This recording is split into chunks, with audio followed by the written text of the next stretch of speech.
The NBA draft is in the books. I am here with frequent collaborator Dylan. How's it going, man? It's going great. Thanks for having me back. I'm excited for today. For sure, man. So, Dylan, first things first, is rare that we see a team that has the entire starting five going to the NBA draft.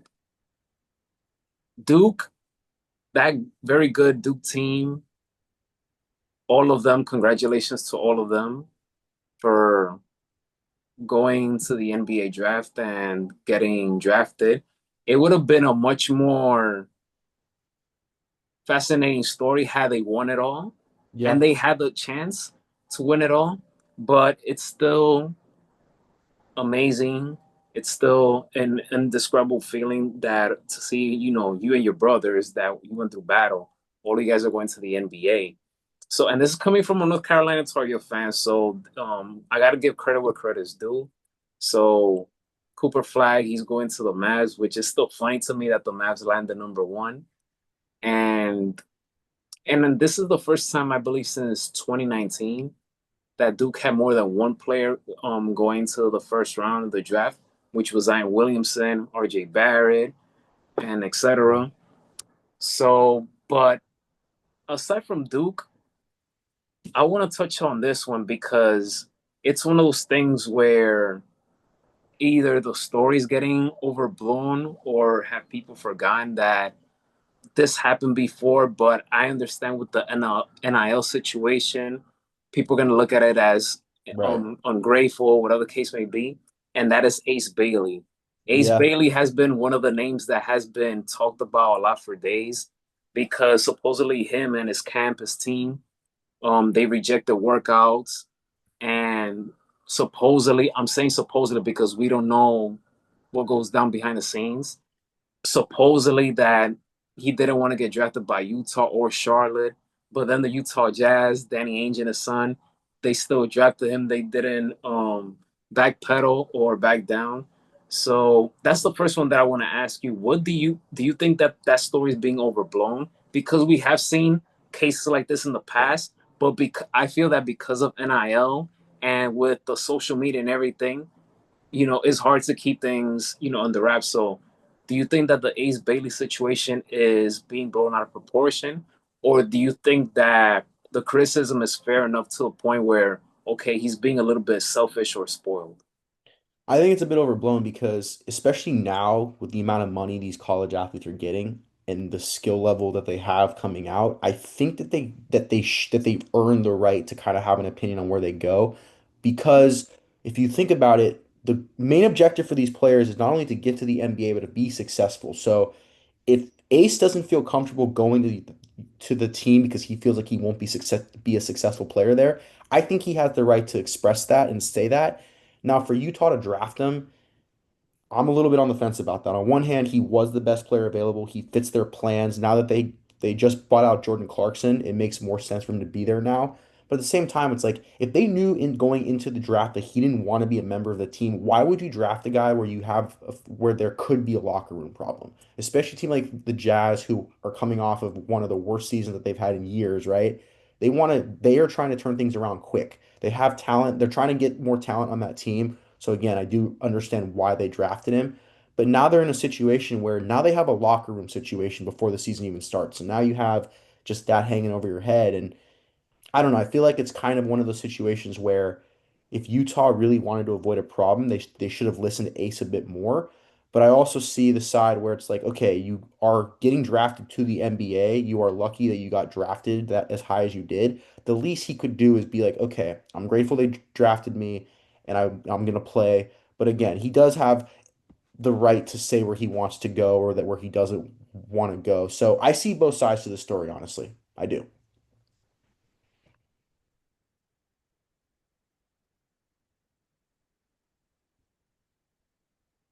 In the sense of players want to control where they want to go in terms of NBA draft, we've seen this in the past.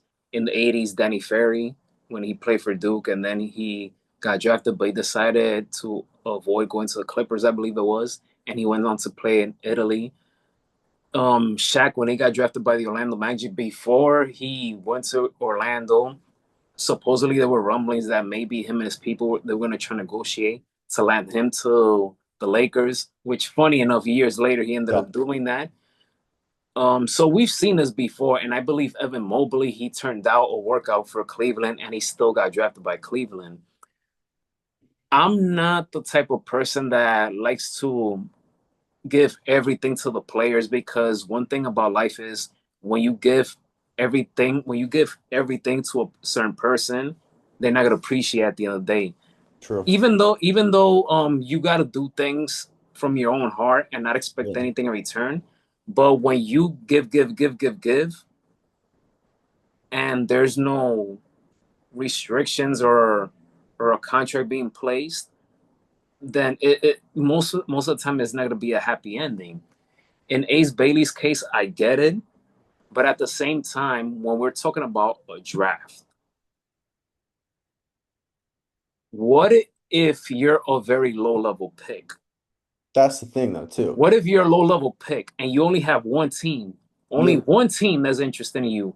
It could be a team that you grew up hating, you know? And I gotta say this, like, I remember when I was 18, 19 years old, there was a big part of me, and I'm going with baseball reference here. When I was 18, 19 years old, no, I wasn't a top prospect or anything like that. But I thought to myself, if I was good enough and there was that one team left playing, that one team that was interested in me, which would be the Boston Red Sox, I probably would say no because I don't like the Boston Red Sox. I mean, I don't root for Boston teams. And then I remember me and a classmate of mine, we went back and forth about it. But years later, now that I'm older, like obviously he was right about that. So what if you're a low level pick? And luckily for him, he's not a low level draft pick. What if you're a low level draft pick and you only have one team that's on the table right there? Are you gonna turn them down? So So I, here's the I way I get it. see I it. get it. I So yeah, wait, hold up, Dylan. I'm yeah. almost done. So I get where, modern day players, the way they think nowadays. But at the same time, I got to look at it as a sign of gratitude. And also in the NFL, I remember Jim Kelly, Miami guy, he did not want to go to the Buffalo Bills. And for those of you, and it's out there. If you watch 30 for 30, Four Falls of Buffalo, he said it. He did not have no interest coming to Buffalo. So with Ace Bailey, it could be one of these things where I don't want to play for Utah. I don't know how this work out. But then again, once he gets to know his teammates and the coaches and the front office, things can shift. Things can turn out to be for the better. So it could be either this could be one of those things where I hated, I didn't want to get drafted by Utah, but things worked out. Things are gonna work out. Or he might just be miserable and say, I'm checking out. Like, no, I don't wanna make this work.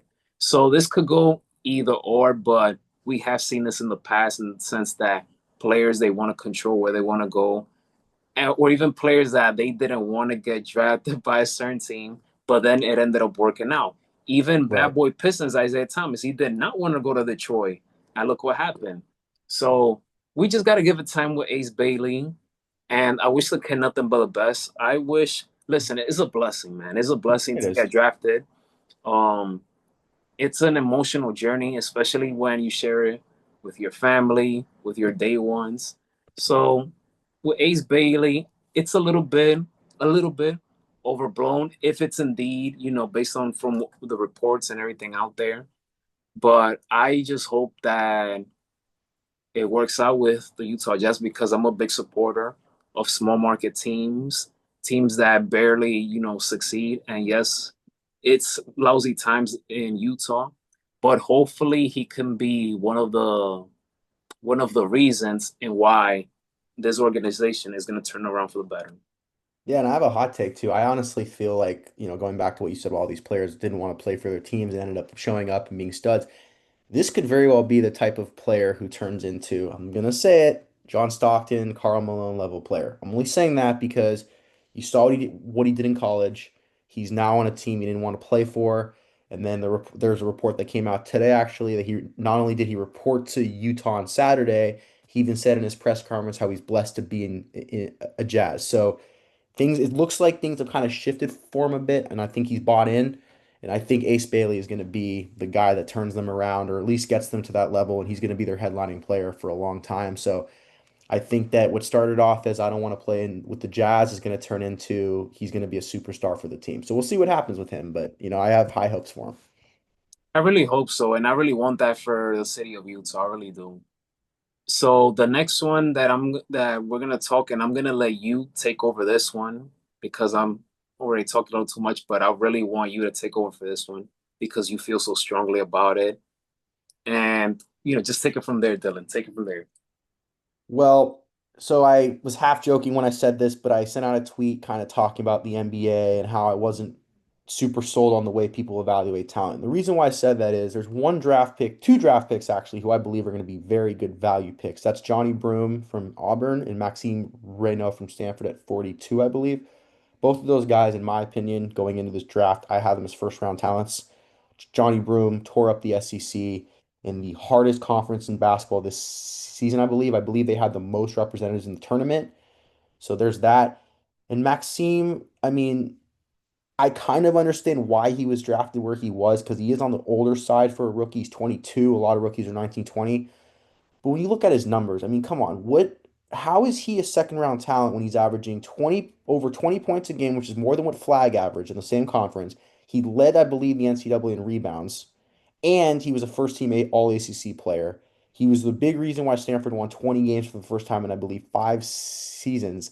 So why is a player like that falling to the second round when on tape and at the combine when he had the best performance on five? Why is he a second round pick? I don't understand what if they're knocking his A's, don't wouldn't you think that an older player may be more NBA ready to be like a star right away? So I kind of feel like it was kind of a weird draft, just in the sense where there was a lot of players that I think fell unnecessarily. And, like Portland's pick, they took Yang Hansen, who's a good player, don't get me wrong, but there's not as much film on him as there would be for a college player who's played here. But yet he's a first round pick and you don't know as much about him. So I'm just a little bit confused. I got a little confused on why some of these picks fell because I don't know. I just find it kind of weird.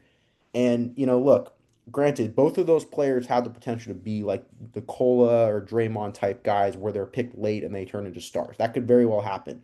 But it kind of is a little weird to me to see just it's kind of weird to me that, what's the point of having a pre-draft process or having all this stuff if you're not going to really go by what you see? Because if you're going purely based off of what you see, these guys are first round picks.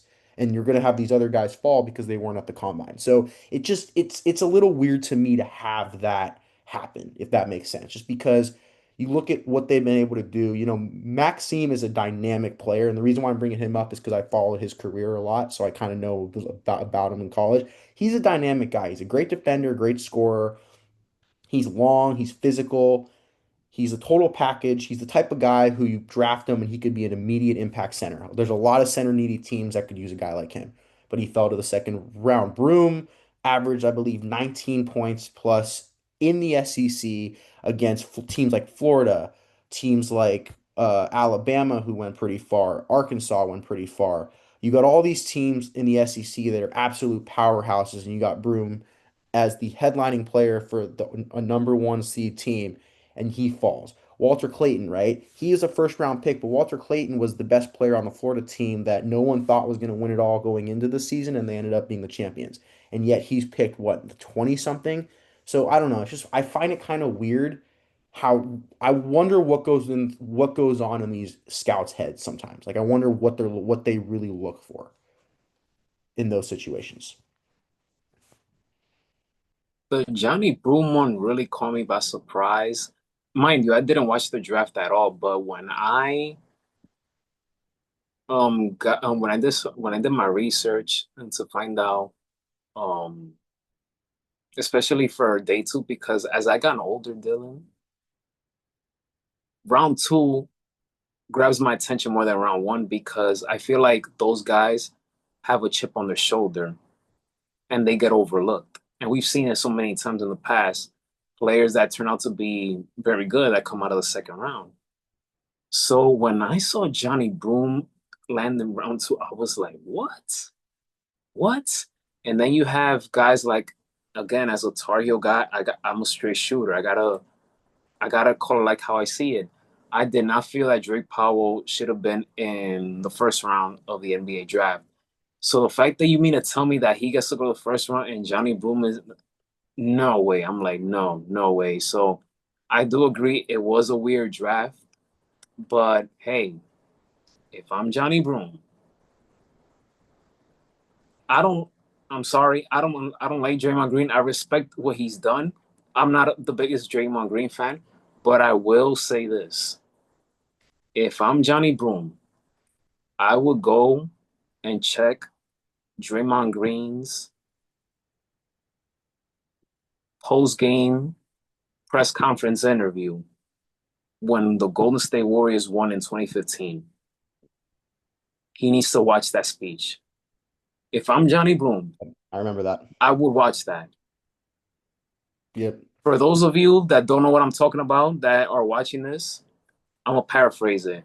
Draymond Green said he was all consensus, first team All American, everything. He was the second round pick, and many people told him that he will never play in the league. Too small, can defend nobody. And he said this when Golden State won the NBA championship. So if I'm Johnny Broom, once again, if Yep. you're looking for some sort of motivation, I would say start with Draymond Green's speech. I actually have a hot take about this draft. Here's my hot take for this draft. Maybe not the lottery picks that got picked, I think are going to be good. I think, Dylan Harper, Cooper Flag, all those guys. But overall, the guys that got picked in the second round, Johnny Broom, Maxime, all those guys, I think some of those second rounders are going to be way more successful than a lot of those first round guys. That's my take on that. Because when you look at, like I said, when you look at what Broom did in college, when you look at what Maxime did in college, when you look at what those guys were able to accomplish in college against top teams, like you said, they got a chip on their shoulder. Combine that with what they were able to accomplish in college and prove, they're going to come into the league probably hungrier than anybody you've seen, and they're going to make it known that you passed on me, you're going to regret it, and I think that you're going to see those guys be very competitive guys. And look, this draft I think had a lot of big name talent, which is one reason why I think some of those guys went in the first round. You look at last year's draft compared to this year's draft, there's a lot more big name players, so that probably was a factor in why some of these guys fell. But when you look at who was picked in the first compared to the second, I know for a fact that Broom and Maxime were like, I'm better than him, I'm better than him, I'm better than him, better than him. And that's their mentality going into their rookie season. So I'm really excited to see how this draft class plays out.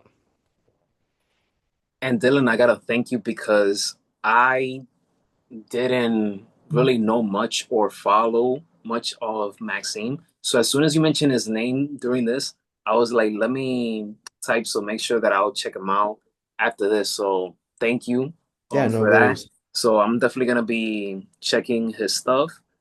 And like I said, I wish these guys nothing but the best Oh, as long as absolutely. it all comes down to hard work. It all comes down to that. Like from it doesn't matter where you got drafted, even if you go undrafted, you got to maximize your potential. Yep. Nothing will be given to you. So I wish all those guys from round two nothing but the best.